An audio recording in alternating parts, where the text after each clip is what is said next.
Hello friends, मैं इसके Saini एमएआईसी group पे एक बार और आपका स्वागत है। और आज हम TGT, PGT, LT grade exam से संबंधित आज महत्वपूर्ण प्रश्नों का आपको अध्ययन कराने वाले हैं। और प्रैक्टिस सेट के अंतर्गत बात करें तो प्रैक्टिस सेट होगा आपका 27। और आज जो हमारे फोकस होगा विशेष ऑपरेशन योगा, यानी योग से संबंधित महत्वपूर्ण प्रश्न आपके सामने एमसीक्यू, वो भी व्याख्या के साथ मैं आपको बताने वाला हूं और संपूर्ण जानकारी एक नजर में आपको देकर संतुष्ट करूंगा। तो आइए समय न गंवाते हुए ऑपरेशन योगा की तरफ आज हम चलते हैं और योग से संबंधित आज महत्वपूर्ण बिंदुओं पे हम आपको अध्ययन कराने वाले हैं। तो आइए देखते हैं हम नेक्स्ट। सबसे पहला प्रश्न जो है, योग शब्द किस भाषा से लिया गया है? सभी लोग जानते हैं, लेकिन मानस पटल से गुजरने के लिए मैं इस प्रश्न का संग्रह किया हूं। तो ऑप्शन ए सही है, संस्कृत। योग शब्द किस भाषा से लिया गया है? तो संस्कृत। और योग शब्द जो संस्कृत के युज धातु से बना है। पूछ सकता है जो योग शब्द संस्कृत के किस धातु से बना है? तो युज धातु से बना है, जिसका अर्थ होता है जोड़ना, मिलाना। योग आत्मा और परमात्मा का मिलन है। योग आत्मा और परमात्मा का मिलन है। नेक्स्ट प्रश्न की तरफ हम चलते हैं। योग सूत्र किसने लिखा है? योग सूत्र किसने लिखा है? तो यहां पे महर्षि जो पतंजलि है, महर्षि पतंजलि ने योग सूत्र लिखा है। ऑप्शन ए सही है। महर्षि पतंजलि का आपके सामने एक डायग्राम बना हुआ है। और महर्षि पतंजलि योग का जनक, अगर आता है योग का जनक किसे कहा जाता है? तो महर्षि पतंजलि को योग का जनक कहा जाता है। उनकी रचना योग सूत्र योग दर्शन का मूल ग्रंथ है। योग सूत्र योग दर्शन का मूल ग्रंथ है। आइए नेक्स्ट चलते हैं। कर्म करने की निपुणता ही योग है, किसका कथन है? एक परिभाषा है, कर्म करने की निपुणता ही योग है, किसने कहा है? तो ऑप्शन एक है, भागवत गीता। ऑप्शन बी सही है। भागवत गीता में कहा गया है कर्म करने की निपुणता ही योग है, तो इसलिए ऑप्शन बी। यहां पे कुछ और ऑप्शन दिए हैं। महर्षि वेद व्यास योग की क्या परिभाषा देते हैं? योग का अर्थ समाधि है। अगर आता है योग का अर्थ समाधि है, किसने कहा? तो आप बताएंगे महर्षि वेद व्यास। सभी चिंताओं का परित्याग कर निश्चिंत हो जाना ही योग है, यह किसकी परिभाषा है? तो योग शास्त्र की परिभाषा है। सभी चिंताओं का परित्याग कर निश्चिंत हो जाना ही योग है, किसकी परिभाषा है? योग शास्त्र की। एक और संपूर्णानंद, जो 3 ऑप्शन दिए, ऑप्शन का भी हमने मतलब रखा है। संपूर्णानंद, आत्म संस्कार एकमात्र उपाय योग है। आत्म संस्कार एकमात्र उपाय योग है, वो किसने कहा? तो संपूर्णानंद ने। तो 3 परिभाषा के साथ एक 4 परिभाषा आपको एक प्रश्न से आपको यहां पे प्राप्त होते हैं। आइए नेक्स्ट परिभाषा के ही तरफ। एक, योग हिंदू जात की दार्शनिक ध्यान अवस्था व संन्यासवाद की प्रणाली है, जिसमें भक्त को परमात्मा के साथ मिलन का मार्ग बताया जाता है। भक्त को परमात्मा के साथ मिलन का मार्ग बताया जाता है। यह कथन किसका है? किसकी परिभाषा है? तो परिभाषा है ऑक्सफोर्ड शब्दकोश का। ये ऑक्सफोर्ड शब्दकोश का परिभाषा है। और नेक्स्ट जो आपको विकल्प यहां दिया गया है, इनकी भी परिभाषाएं कुछ है, आपको समझा देते हैं। डॉक्टर सर्वपल्ली राधाकृष्णन ने योग की क्या परिभाषा दी है? योग वह पूरा तंत्र पथ है जो व्यक्ति को अंधेरे से प्रकाश में लाता है। अगर यह प्रश्न आ जाए, योग वह पूरा तंत्र है, पथ है जो व्यक्ति को अंधेरे से प्रकाश में लाता है, किसका कथन है? तो डॉक्टर सर्वपल्ली राधाकृष्णन का। योगी रामचरक जी ने क्या कहा? हम सभी अनंत शक्ति के स्वामी और योग हमें इसी शक्ति को रहस्य से परिचित कराता है। यह किसका कथन है? तो यह है योगी राम शरक जी का। तो इस तरह से यहां भी परिभाषा के साथ नेक्स्ट चलते हैं। योग शब्द का मूल अर्थ क्या है?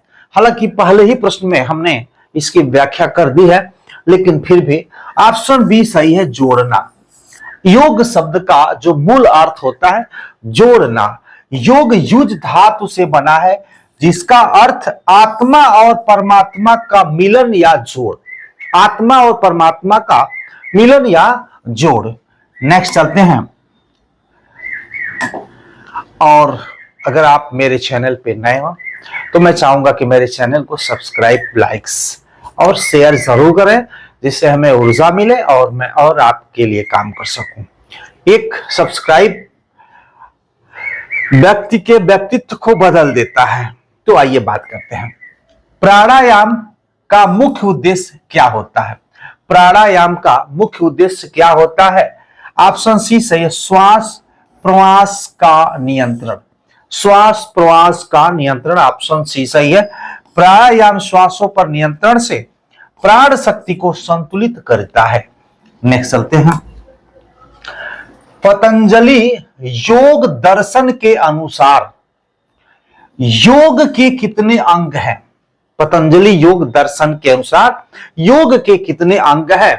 तो ऑप्शन सी सही है, योग के 8 अंग है, जिसे अष्टांग कहा जाता है। यहां देखिए, पतंजलि ने योग को अष्टांग योग कहा और इसके 8 अंग हैं। कौन कौन है यहां पे देखिएगा। पहला है यम आसन, यम। दूसरा है नियम। तीसरा है आसन। चौथा है प्राणायाम। पांचवा है प्रत्याहार। छठवां है धारणा। सातवां है ध्यान और आठवां है आपकी समाधि। तो एक पेज में आ जाए, इसलिए इधर उधर मैंने किया है। तो यहां पे क्रम भी पूछ देता है, ये आपको ध्यान रखना है। ये 8 का क्रम आपको ध्यान में रखना है। पूछ देता है अष्टांग योग का 5वां नियम कौन सा है? तो प्रत्याहार। आपको जानना होगा, 4 ऑप्शन देगा, तो इस क्रम को भी आप जाने। तो इस प्रकार ऑप्शन आपका सी सही है और 8 का हमने यहां पे परिचय करा दिया। नेक्स्ट चलते हैं। ये अष्टांग योग का हमने एक डायग्राम के साथ आपको सारे सिस्टम को यहां पे रखा है। आइए नेक्स्ट चलते हैं कि शुद्धि। मैं लिखता तो हूं टाइप से, लेकिन जब ट्रांसफर करता हूं तो थोड़ा सा फॉन्ट चेंज हो जाता है, इसलिए आप इसको शुद्धि। शुद्धि क्रिया के प्रकार। योग में जो खष्टकर्म के कितने अंग है, यानी शुद्धि क्रिया के प्रकार, या ब्रैकेट्स में 9 देकर कैसे भी दे दे। योग में जो खष्टकर्म है वो उसके कितने अंग है?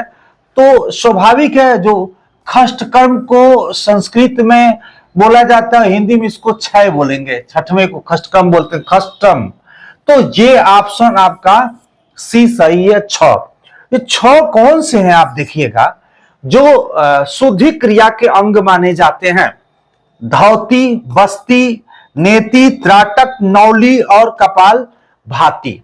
यहां पे हमने इसका डायग्राम भी बनाया है कि देख सकते हैं नेति क्या है, धौती क्या है और नौली क्या है, और ये कपाल भाती क्या है, बस्ती क्या है और त्राटक क्या है। 6 है और 6 का डायग्राम है, लेकिन फिर भी मैं यहाँ की जरूरत के हिसाब से आपको आगे कुछ समझाने वाला हूं। नेक्स्ट चलते हैं।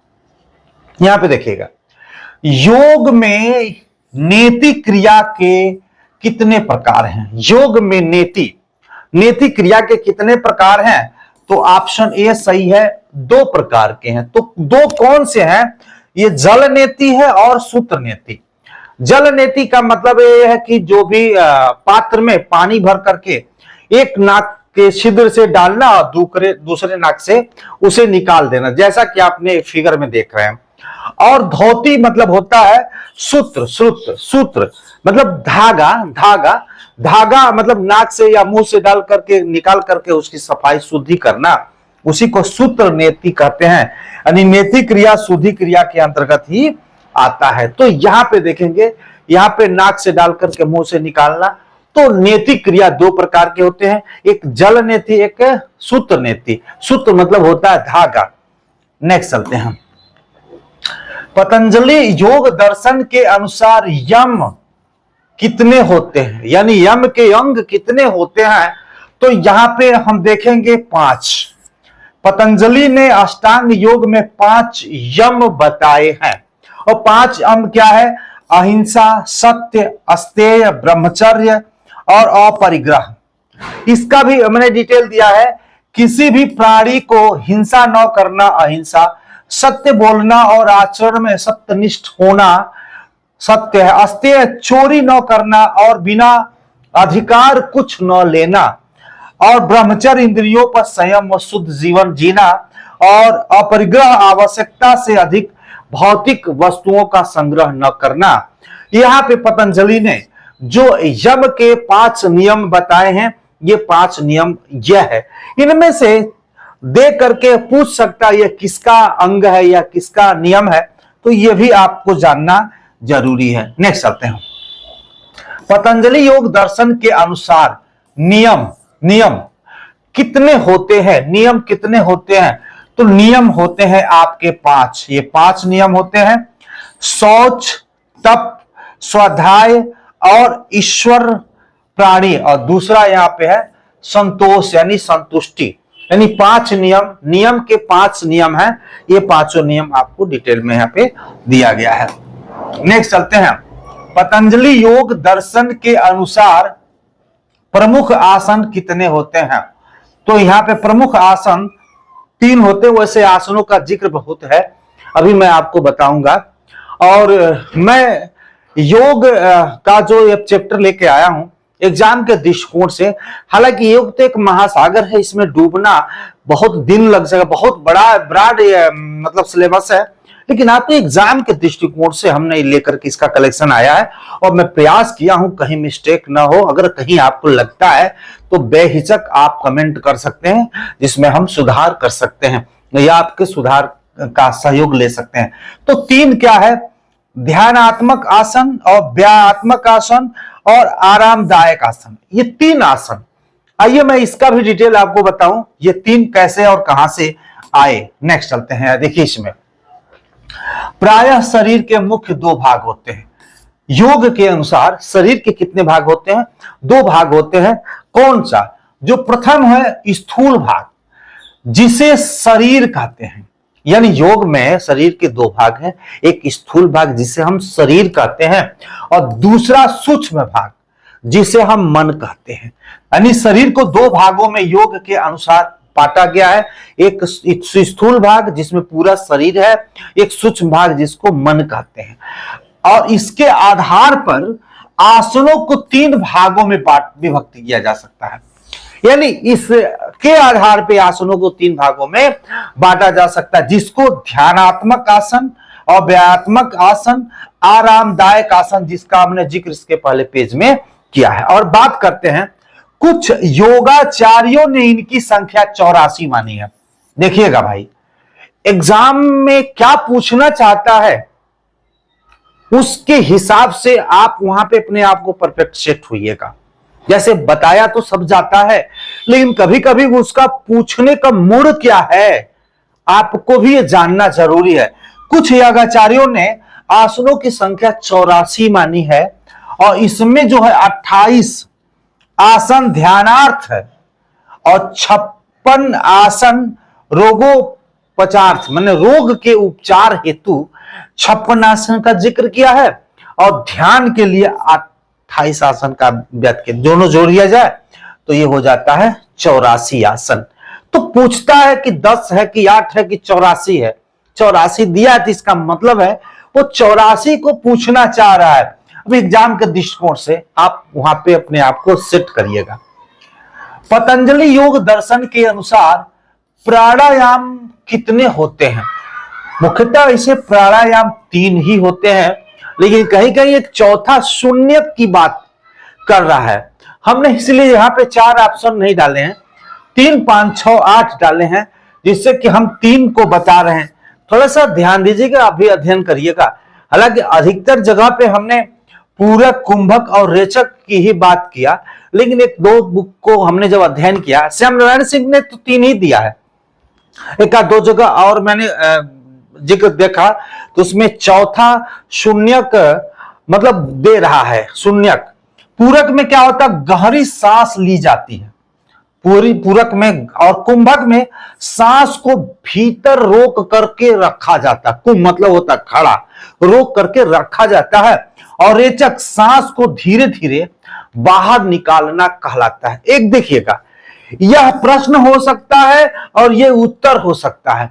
अगर पेपर सेटर यह शब्द लिख दिया प्रश्न में और ये 3 ऑप्शन उपयुक्त सभी 4 ऑप्शन दे दिया, तो ये जब आप जाने रहेंगे तो इसका आप उत्तर दे दें। हालांकि मैं कह रहा हूं बहुत सारे ऐसे छात्र हैं जो ये सारी चीजें बड़े अच्छे तरीके से जानते हैं, लेकिन एक बार मानस पटल से गुजरना जरूरी है, क्योंकि ओवर कॉन्फिडेंस कभी कभी हमको धोखा दे जाता है। इसलिए आप अध्ययन गहराई से, गंभीरता से आप करिए। तो ऑप्शन ए आपका 3 सही है। नेक्स्ट चलते हैं। बड़ी आंत की सफाई किस योग क्रिया द्वारा की जाती है? देखिएगा, ये भी मैं थोड़ा सा दिया हूं। बड़ी आंत की सफाई, ये बड़ी आंत है, ये जो घुमा घुमा है ये छोटी आंत है, और यहां पे बड़ी आंत जहां पे मल जो संग्रह होता है, तो यहां पे हम देखेंगे बस्ती। ऑप्शन सी सही है, बस्ती। बड़ी आंत की सफाई किस योग क्रिया के द्वारा की जाती है? तो अष्टांग योग में बस्ती का भी जिक्र किया गया है। यह बस्ती माने बस्ती के द्वारा हम बड़ी आंत की सफाई कर पाते हैं। देखिए यहां पे हमने नौली, नेति और कपालभाति का भी जिक्र किया है। यहां पे नौली का हमने डायग्राम बनाया है और यहां पे आपको बस्ती बनाया है, जो मल द्वार के द्वारा पानी डाल करके बड़ी आंत की सफाई की जाती है। नौली क्रिया द्वारा मुख्य रूप से पेट और पाचन, ये नौली क्रिया पाचन तंत्र के आंतरिक अंगों जैसे उदर क्षेत्र, छोटी आंत की सफाई। यानी अगर छोटी आंत की बात करें, बड़ी आंत की तो हमने बस्ती के प्रयोग कर दिया है, लेकिन अगर आप बात करें छोटी आंत की सफाई हम कैसे करते हैं, तो नौली क्रिया के द्वारा छोटी आंत की सफाई, ये जो है गजर बजर जो है छोटी आंत की नौली द्वारा सफाई की जाती है और मालिश की जाती है, जिससे पाचन क्रिया सुचारू होती है और पेट की मांसपेशियां क्या हो जाती है, मजबूत होती है। किसके द्वारा? नौली क्रिया के द्वारा। यहां बस्ती क्रिया के द्वारा बड़ी आंत की हम सफाई करते हैं। नेक्स्ट चलते हैं। यहां पे देखिए नौली क्रिया को हमने देखा, ये जो यहाँ पे गजर बजर है, यहाँ पे छोटी आते हैं, उसी की सफाई नौली क्रिया के द्वारा किया जाता है और इसके द्वारा पेट की मांसपेशियां क्या होती है, मजबूत होती है। नेक्स्ट, पतंजलि योग दर्शन के अनुसार प्रत्याहार कितने होते हैं? प्रत्याहार कितने होते हैं? तो प्रत्याहार होते हैं, सी ऑप्शन सही है, 5। प्रत्याहार के 5 रूप नियम माने जाते हैं। प्राण प्रत्याहार, इंद्रिय प्रत्याहार, कर्म प्रत्याहार, मन प्रत्याहार और बुद्धि प्रत्याहार, इस तरह से। हालांकि हो सकता है इतना डीप न जाए, लेकिन हमने सोचा कि आपको जो जरूरत की चीजें हैं एक बार बता ही दिया जाए, गुजार ही दिया जाए। अगर पूछता है तो हम उसको भी नहीं छोड़ेंगे। नेक्स्ट चलते हैं। प्रत्याहार का तात्पर्य क्या है? ऑप्शन बी सही है, इंद्रियों को वश में करना। प्रत्याहार का मतलब क्या है? इंद्रियों को वश में करना। जो एक डायग्राम से आप देख रहे हैं, ये लोग अपने इंद्रियों पे पूरी तरह से कमांड किए हुए हैं, जाके मतलब अपने बस में किए हुए। ऑप्शन बी सही है। प्रत्याहार योग का 5वां अंग है, 5वां अंग है, जिसका अर्थ है इंद्रियों को मन के अधीन रखना। इंद्रियों को मन के अधीन रखना। पूरा वीडियो देखें, बहुत अच्छे संग्रह लेकर आए। यहाँ रोग और उसके उपचार की भी मैं बातें कर रहा हूं। और अगर नए हो तो मैं चाहूंगा कि वीडियो को लाइक्स और सब्सक्राइब जरूर करें, जिससे कि हमें और ऊर्जा मिले। पतंजलि योग दर्शन के अनुसार धारणा कितने अंग होते हैं, यानी धारणा में कितने अंग होते हैं? तो यहाँ पे देखिए, धारणा के 5 प्रकार माने जाते हैं और यह व्याख्यात्मक रूप के बाद योगाचार्यों ने बताया है। यानी जो स्टार्टिंग में बाद के जो व्याख्यात्मक दिए हैं उसने इन 5 को बताया है। हालांकि पतंजलि दर्शन में इन 5 का जिक्र नहीं है, ये बाद के जो योगाचार्य हैं इसका मतलब 5 बताए हैं, जैसे आसक्त धारणा, असक्त धारणा, विषय केंद्रित धारणा, स्वाध्याय धारणा और ईश्वर ध्यान। तो इस तरह से यह धारणा के 5 अंग बताया गया है, जो व्याख्यात्मक रूप के बाद के जो योगाचार ने बताया है। नेक्स्ट चलते हैं हम। योग चित्त वृत्ति निरोध, यह परिभाषा किस ग्रंथ में दी गई है? योग चित्त वृत्ति निरोध मतलब किस ग्रंथ में यह परिभाषा दी गई है? तो स्वाभाविक योग सूत्र में दी गई है। किस में दी गई है? योग सूत्र का हमने एक पिक डाउनलोड किया, जिससे कि आपके दिमाग से मतलब बैठ जाए कितना ज्यादा से ज्यादा। महर्षि पतंजलि ने योग सूत्र में कहा है कि योग चित्त वृत्ति निरोध अर्थात योग मन की वृत्तियों का निरोध है। योग जो है मन की वृत्तियों का यह निरोध है, जो इस योग सूत्र में यह परिभाषा लिखा गया है। नेक्स्ट चलते हैं। अंतर्राष्ट्रीय योग दिवस कब मनाया जाता है? ये सभी जानते हैं कि 21 जून को मनाया जाता है, और 21 जून को मनाने का भी जो विशेष रीजन है, 21 जून को भारत के कर्क रेखा पे सूर्य सीधे चमकता है, और 21 जून के बाद वो दक्षिणायन होता है। तो 21 जून को बड़ा सोच समझ करके यहाँ पे रखा गया था। हालांकि गर्मी पड़ती है, हम लोग को तो बड़ा दिक्कत होता है, दूर से गांव से आकर के उसको मनवाना पड़ता है विद्यालय में। तो 21 जून को छुट्टी चलता रहता है उस समय। बात करते हैं, संयुक्त राष्ट्र महासभा ने 2014 में 21 जून को अंतर्राष्ट्रीय योग दिवस घोषित किया, और पहला योग दिवस 2015 में मनाया गया। 14 में ही घोषित कर दिया गया कि 21 जून को योग दिवस मनाया जाएगा, और 2015 से योग दिवस मनाया जा रहा है। नेक्स्ट चलते हैं। पद्मासन को और किस नाम से जाना जाता है? पद्मासन को और किस नाम से जाना जाता है?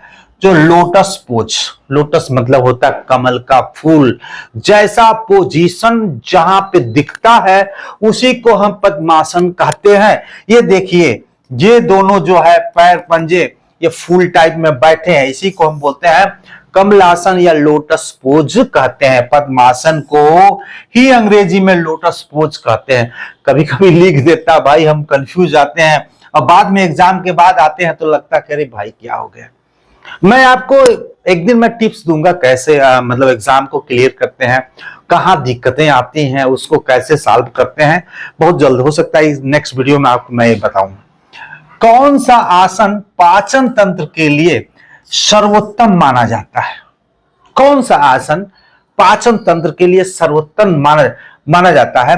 तो ऑप्शन बी सही है, पवन मुक्त आसन। पवन मुक्त आसन, और पवन मुक्त आसन यह पेट की गैस कब्ज को दूर करता है, तो पाचन तंत्र को मतलब सर्वोत्तम माना जाता है।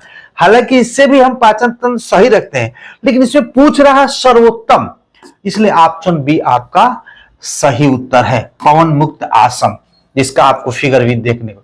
श्वासन मुख्यतः किसके लिए उपयोगी है? शवासन, यानी हम कह सकते हैं मरे या सोए हुए मुद्रा में अगर हम जाते हैं उसी को श्वासन कहते हैं। जैसा कि आप यहाँ पे एक डायग्राम के द्वारा देख सकते हैं, इसी को कहते हैं श्वासन। मतलब एकदम निश्चिंत होकर के, मन को शांत होकर के सो जाना ही श्वासन कहता है। ये ऑप्शन बी सही है, मानसिक शांति। स्वाभाविक है, आराम से जब रिलैक्स तरीके से सोएंगे तो मानसिक शांति तो मिलेगी ही। श्वासन में शरीर को मन पूर्ण रूप से विश्राम प्राप्त करते हैं, यही ऑप्शन बी सही है। नेक्स्ट यहां पे देखेंगे सूर्य नमस्कार। सूर्य नमस्कार में कितने आसन होते हैं? हालांकि सब जानते हैं कि 12 आसन होते हैं। इसमें सूर्य नमस्कार में 12 आसन होते हैं, और इसमें कुल 12 मंत्रों का भी प्रयोग किया जाता है। सूर्य नमस्कार में 12 आसन होते हैं और 12 मंत्रों का भी प्रयोग इसमें किया जाता है। यहाँ पे हमने बाबा रामदेव जी का यह 12 आसन का यहाँ पे देखेंगे, यह 1 और 12 दोनों का एक प्रतीक है। यानी फर्स्ट में भी वही आसन है और 12 में भी वही आसन है। दूसरा, तीसरा, चौथा, पांचवा, छठवां, सातवां, आठवां, 9वां, 10वां, 11वां और 12वां। तो सूर्य नमस्कार में कितने आसन होते हैं? 12 आसन होते हैं। और मंत्र कितने होते हैं? 12 मंत्र होते हैं। यहाँ पे आप देखेंगे, इसका भी एक हमने एक पिक दे दिया है, जैसे आपको समझने में ज्यादा समय ना लगे। योग चित्त वृत्ति निरोधा किस ग्रंथ में कहा गया है? तो 2 बार हो गया, योग सूत्र में कहा गया है। नेक्स्ट चलते हैं। हठ योग प्रदीपिका के रचयिता कौन है? अक्सर ये पूछ रहा है, हठ योग प्रदीपिका के रचयिता कौन है? तो ऑप्शन आपका बी सही है, स्वात्मा राम जी है।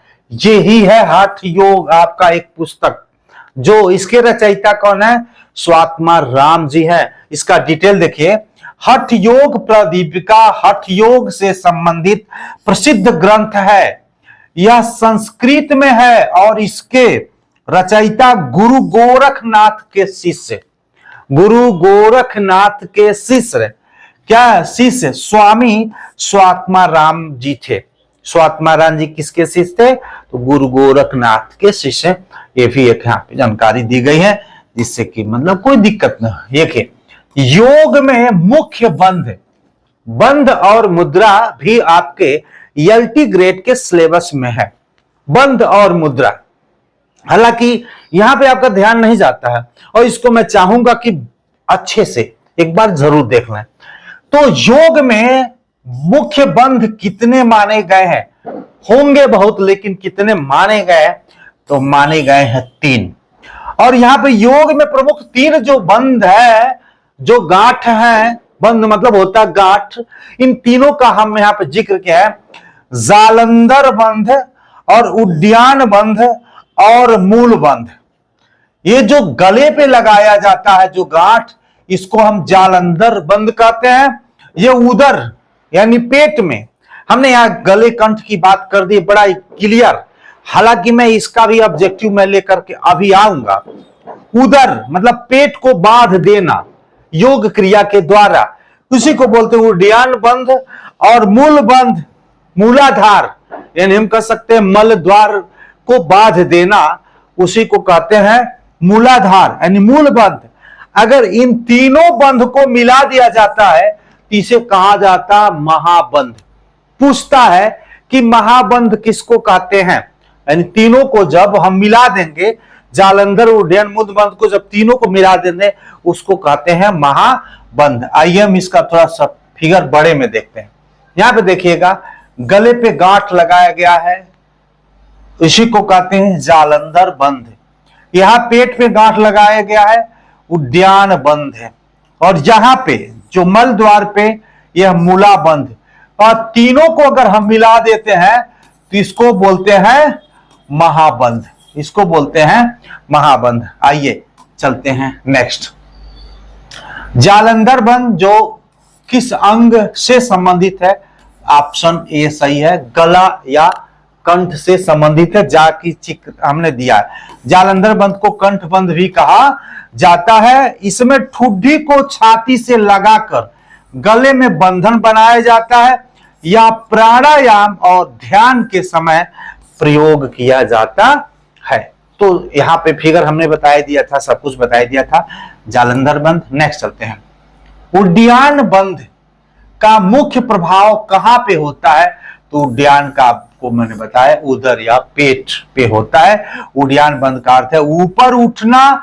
इसमें श्वास छोड़कर पेट को भीतर की ओर खींचा जाता है, जिससे उदर क्षेत्र शुद्ध होता है और प्राण ऊर्जा ऊपर की ओर जाती है। इसी को कहते हैं उदर यानी उद्यान बंध है।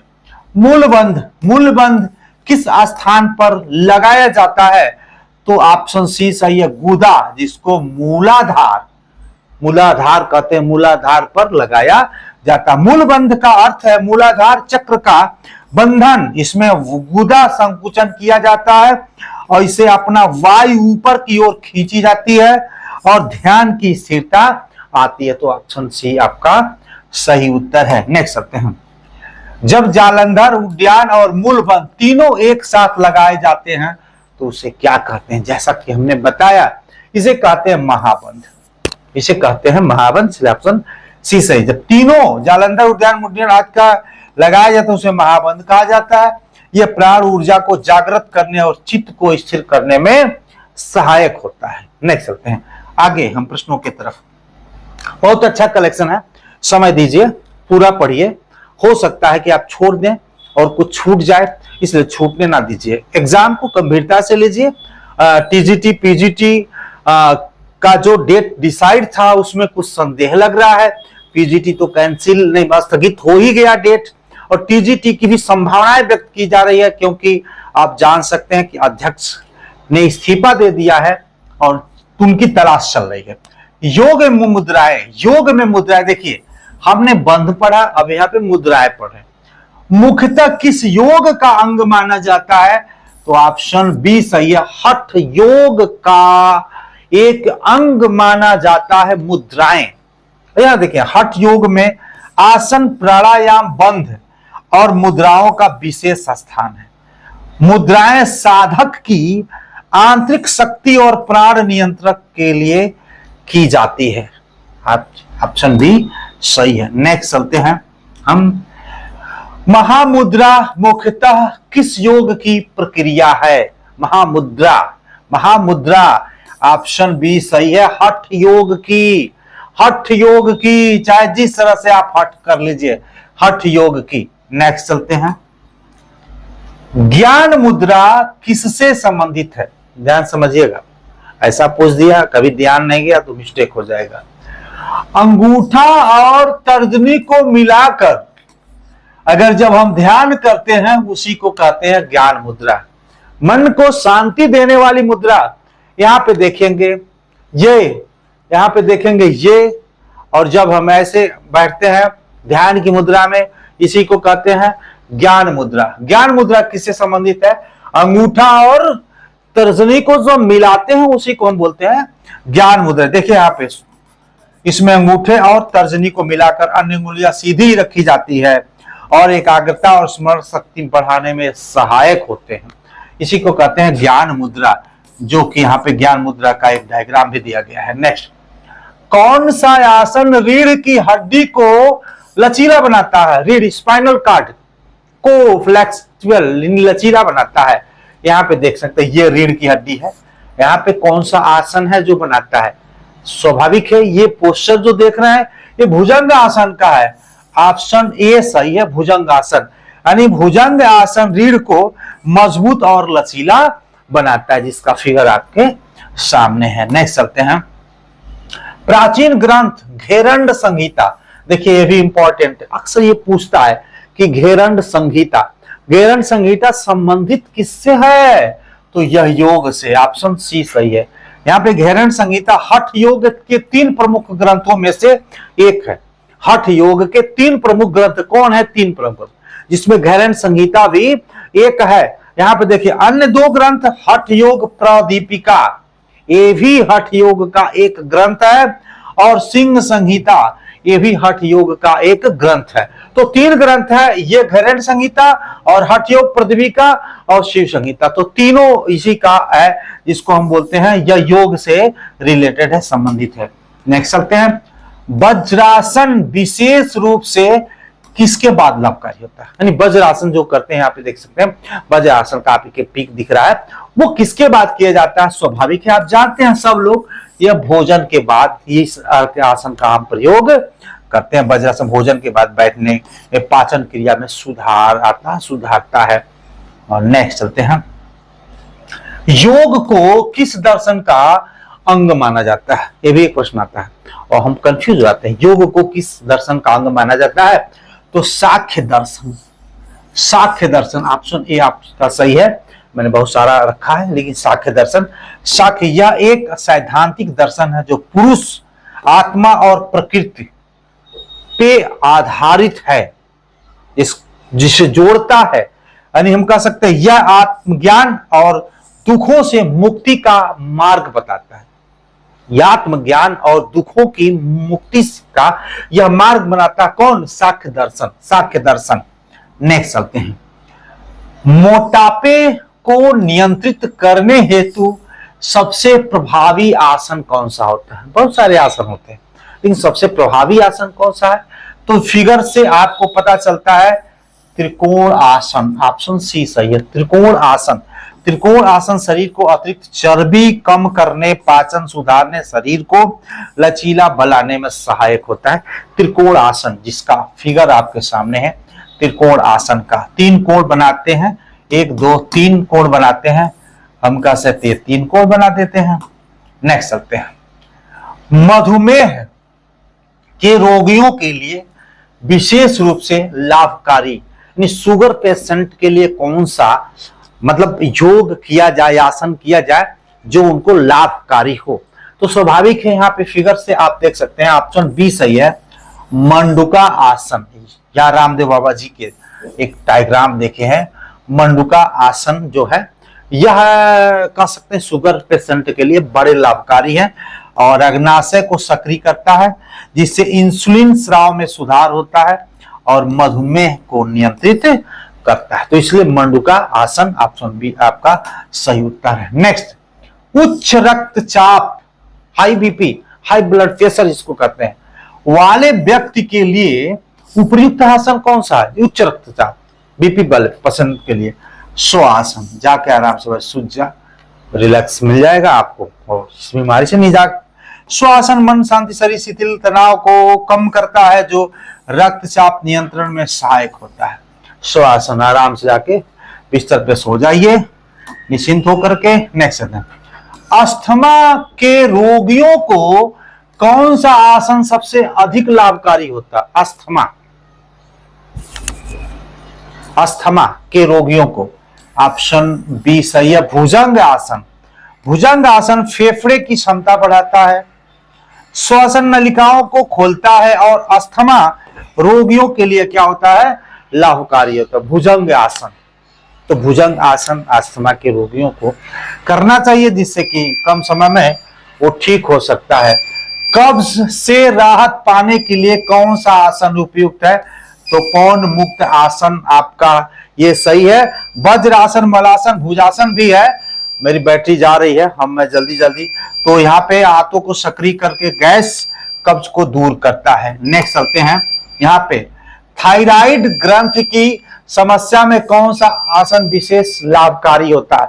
तो ये उपयुक्त सभी है। यहाँ पे हलासन है, स्वर्गासन है, मत्स्यासन है, ये सभी। तो इसलिए अब थायराइड ग्रंथि की समस्या से मत्स्य सब क्या है? ये सभी लाभकारी है। बैटरी बैठ रही है, हमको लग रहा है पूरा नहीं होगा क्या। रीढ़ की हड्डी को मजबूत करने वाला आसन कौन सा है? तो उपयुक्त सभी, ताड़, भुजंग और धनुरासन उपयुक्त सभी। यहाँ पे देखिए तीनों का डायग्राम आपको बना है। तो यहाँ पे ये है, मैं जल्दी पढ़ा रहा हूँ, बैटरी जाने वाली है मेरी। गठिया रोगियों के लिए कौन सा आसन लाभकारी होता है? तो इसमें भी आपके उपयुक्त सभी है, ताड़ आसन, अर्चक्रासन, गोमुख या गोमुख है, अर्चंद्रासन है और ताड़ आसन है। ये तीनों गाठिया रोग के लिए आवश्यक है। हृदय रोग के लिए कौन सा आसन? तो यहाँ पे ऑप्शन आपका श्वासासन है, ये चिंता मुक्त कर देता है। नेक्स्ट चलते हैं, आंखों की रोशनी बढ़ाने वाला आसन कौन सा है? तो यहाँ सर्वांगासन है, ये आंखों की रोशनी बढ़ाता है, क्योंकि आंखों की रक्तचाप सुधार, दृष्टि के लाभकारी होता है। इसे आसनों की रानी कहा जाता है, आसनों की रानी कहा जाता है। नेक्स्ट, आज के लिए इतना ही और नेक्स्ट वीडियो में मिलते हैं, क्योंकि हमारी बैटरी एकदम डिस्चार्ज हो गई है। धन्यवाद।